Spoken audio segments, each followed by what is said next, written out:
Stella from The Great Gatsby. I'll be cooking some festive holiday treats for you that are going to be good for your health and your gut overall.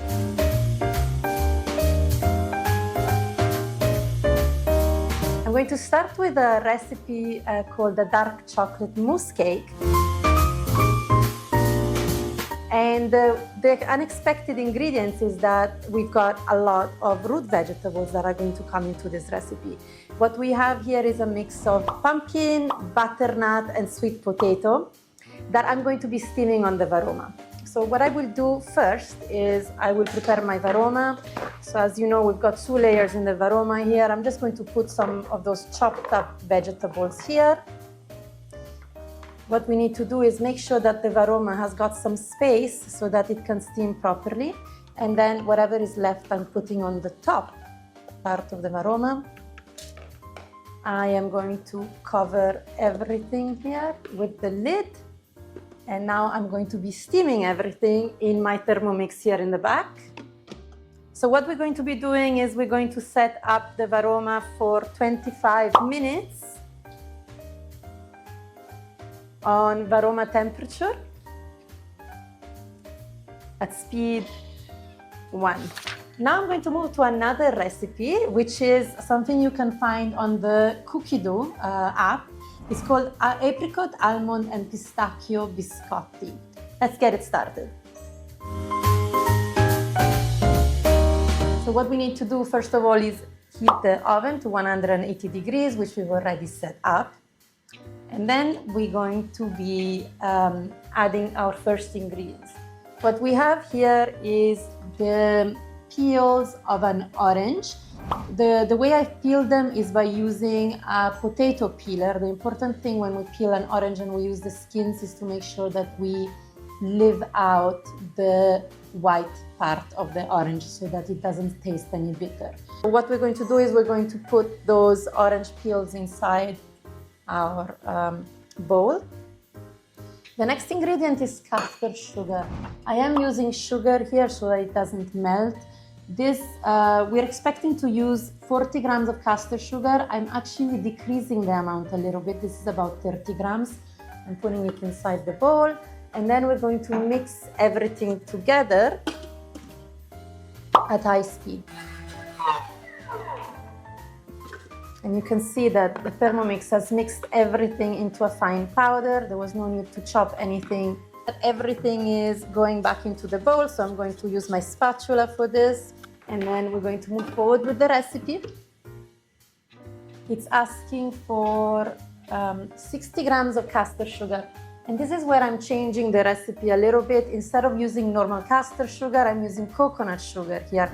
It has a nicer flavor, it's more rounded, it's much better, I think, for the almond biscotti. It's also lower on the glycemic index, it's less refined than white sugar, and it is better for our gut because it includes a prebiotic fiber called inulin, which ends up feeding our friendly bacteria inside our gut.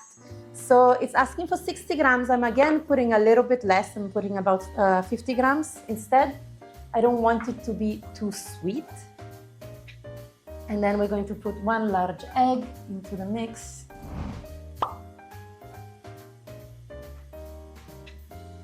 And we're going to blend everything again on speed 4. What we need to add here is half a teaspoon of baking powder. Because we're making this recipe gluten-free, the baking powder needs to be gluten-free as well. So we've got half a teaspoon of gluten-free baking powder in the recipe. And then we've got 130 grams of plain flour, which again I have switched for gluten-free flour. Not all recipes are a good switch of gluten-free flour from normal flour. But because we're making biscotti and the texture here is going to be crumbly, gluten-free flour works just as well. So we've got 130 grams of gluten-free flour that I'm adding to the bowl. The next ingredient is 60 grams of dried apricots. So the only thing we need to do here is to chop them in 4. They don't need to be chopped too finely because it's biscotti at the end of the day. It's a simple dish. 60 grams of almonds. Again, I've just used blanched almonds here in this case, and I've just chopped them in half. So 60 grams are going in again. And 60 grams of pistachio nuts, again, inside the bowl. Next step is to blend it all together.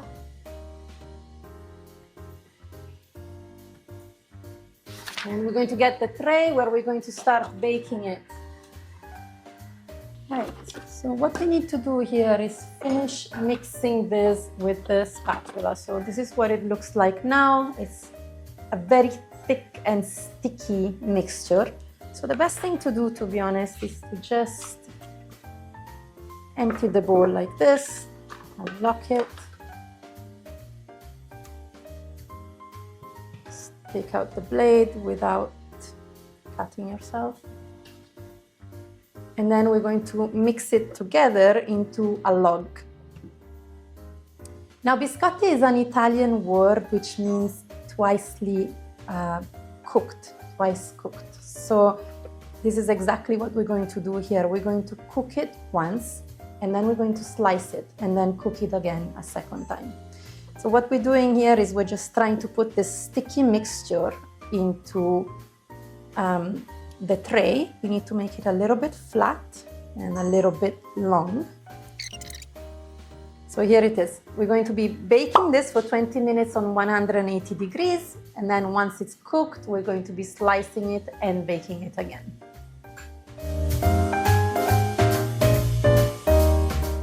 Another recipe we will be cooking today is the turmeric latte, also known as a golden latte. It is a very nice, warm and comforting drink that we can have during the holidays. And it is a great alternative to the usual coffee or the usual cup of hot cocoa. And what I really love about this recipe is that every ingredient that you're going to be using here is already in your pantry. So it's very easy and quick to make. So I will be starting by adding 500 grams of dairy-free milk. So what they're asking for is either a coconut milk or an almond milk or an oat milk. But what I will be doing today is just twist the recipe a little bit, and I'm going to be making my own milk directly on the Thermomix. What I've got here is 12 cashew nuts that I've already soaked in water. That's an optional step. It just makes them a little bit more digestible. So I'm putting 12 cashew nuts in here and 500 milligrams of water. And what I'm going to be doing is blend them on high for about a minute. So we're going to blend them on speed 10. The great thing about using cashew nuts is that differently from other nuts like almonds, you actually do not need to strain them. So we do not need to go through the process of straining the milk. So what we've got here is cashew milk that's just been made with cashews from our pantry. Now moving forward in the recipe, we're going to start adding some spices. So what the recipe calls for is a mix of spices. We've got a teaspoon of turmeric, a teaspoon of ginger, and a little bit of black pepper. So both turmeric and ginger are great antioxidants, and they're also great for digestion. And the reason we're actually adding pepper to the mix is because pepper contains a compound called piperine, which is making sure that the compound curcumin in the turmeric gets activated. So turmeric becomes more bioavailable and therefore helps us with immunity and digestion. So we're just going to put everything inside the bowl. And the recipe also calls for 2 teaspoons of coconut oil. This is something that probably is optional, but it is a very good fat that we can add to the drink, and it helps make the drink a little bit more rounded and taste a little better. The other thing that the recipe calls for is some vanilla extract. I've got some good quality vanilla extract here. I'm just adding it directly into the bowl. And now we're going to blend everything together on speed 1. So we're going to be adding 2 teaspoons of maple syrup. I've got maple syrup here. This is absolutely to taste. I actually skip this ingredient completely usually, but if you want it sweetened, this is the way to go. And we're going to insert the measuring cup again, and now I'm going to blend everything on speed 10 for 15 seconds. And that's it, this is done now. All the flavors are now infused nicely, and I just need to pour them into the mugs. And the best thing to do here is to just wait a couple of minutes before enjoying this drink. Meanwhile, our biscotti should be cooked, so we'll take them out of the oven. This is what it looks like now. It's going to be too hot to handle now, so we're going to make it rest for 5 minutes, and then we're going to cut it into shape. Okay, now that this is cool enough to handle, we can start cutting into small shapes. We need a serrated knife for this. So we have a nice tray of biscotti that are ready to be cooked again. We need to bake them in the oven at the same temperature, 180 degrees Celsius for 5 minutes. Then we're going to flip them and bake them for another 5.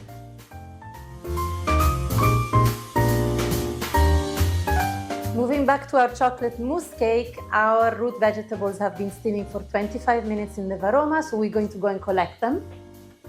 Now our vegetables are ready. I'm just very simply putting everything together into the varoma tray to cool down. And meanwhile, we need to move forward with the chocolate.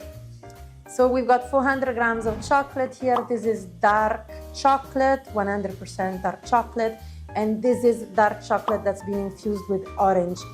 The orange flavor is a great addition to this dish because as people start eating this cake, they will be enjoying the richness of the chocolate and the richness of the orange.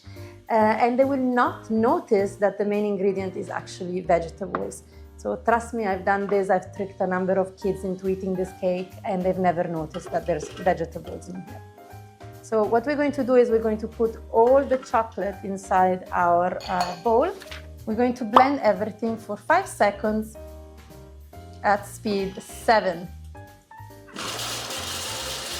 Now everything has been chopped very finely. All I'm going to do is make sure that nothing stays inside the sides of the bowl, which is not happening.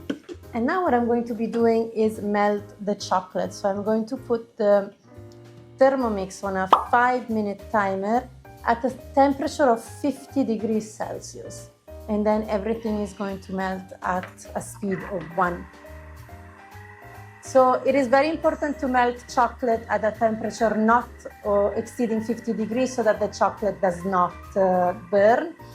If we were not using a Thermomix here, we would be probably cooking the chocolate at bain-marie, which is essentially a technique where we put a bowl on top of steaming water. We don't need to do this because the temperature is going to be stable within the Thermomix. Right, so the chocolate has melted completely. So the only thing we need to do here is to include our root vegetables inside the bowl. Those have had time to cool down.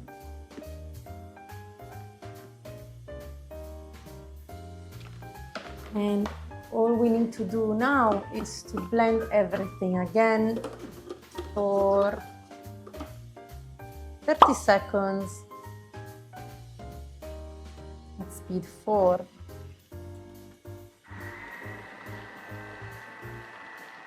So one thing that we should all know is that chocolate is actually a superfood. It contains very good quantities of antioxidants and minerals, and it is also well known to boost heart health and brain health.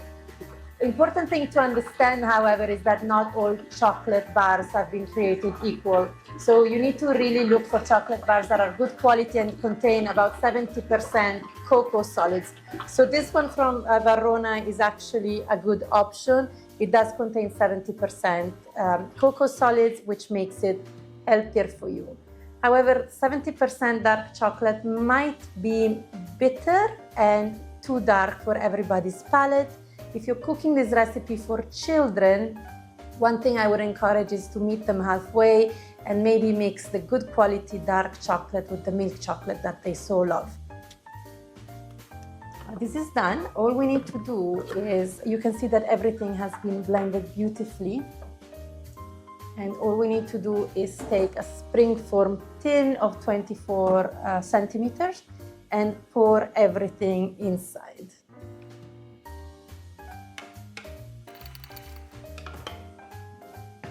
So just make sure that it's nicely set evenly. And now this is obviously very warm. The only thing we need to do now is put it in the fridge, wait for about 4 hours or ideally overnight, and then we can take the springform tin out and cut it into slices. It's very nice with whipped cream or whipped coconut cream, and it is a very beautiful thing to eat on an afternoon in the cold during our festive season. Our biscotti are now out of the oven. They're still obviously too hot to handle, but once they have cooled down, they can be placed in a hermetic container and put in your pantry for about a month. Those make excellent gifts for the holidays because they stay fresh for so long. In the interest of time, we have made one earlier. This is what the cake would look like after it has stayed in the fridge overnight. It is obviously very solid, so all we need to do is open the container and slice it. And here's how we're going to be assembling it. Need to open this.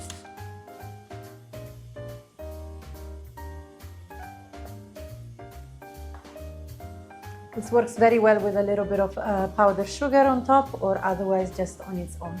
Let's cut a slice. This portion. So my hands here. And we're going to decorate with some chocolate pebbles.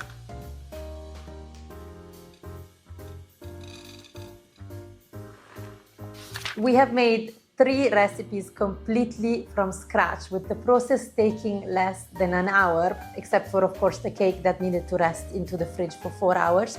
What we've got here is a dark chocolate mousse cake made with simple ingredients and lots of root vegetables. We have almond biscotti that contain wonderful mixes of nuts and dried fruits and is made with less sugar and gluten-free flour. And of course, our immune-busting golden turmeric latte. Happy holidays!